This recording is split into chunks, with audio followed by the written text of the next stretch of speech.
Hello friends, welcome to Creative Medicine. In this lecture, we will learn about. Hello friends, let us now learn some important points about the JAK-STAT mechanism. Okay, JAK-STAT mechanism of tyrosine kinase. So, JAK-STAT mechanism of tyrosine kinase is for interleukins and cytokines. They undergo changes through JAK-STAT pathway. Once the interleukin and cytokines bind to the JAK-STAT receptor of tyrosine kinase, these will bind to the receptor. Okay, once they bind to these receptors, then there occurs receptor dimerization. This receptor undergoes dimerization, that is it duplicates. Okay, two of those receptors combine together and there occurs dimerization, and this will increase the affinity of cytosolic JAK.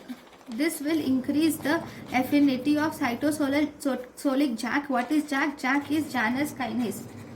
Okay, so thus cytosolic Janus kinase is activated. When this cytosolic Janus kinase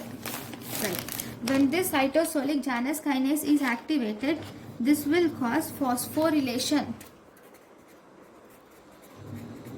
This will result in phosphorylation of tyrosine residues. Okay, once there is phosphorylation of tyrosine residues occur, and this will activate the signal transducer and activator of transcription. So this is called as STAT. So this is activating STAT, and this will occurs once the STAT is activated. There occurs phosphorylation of STAT. Now after phosphorylation of STAT, now the STAT also gets dimerized, and this is once STAT is dimerized, it is translocated into the nucleus, and thus it will regulate the gene expression. Okay, this is how the JAK-STAT pathway of tyrosine kinase acts. Right now,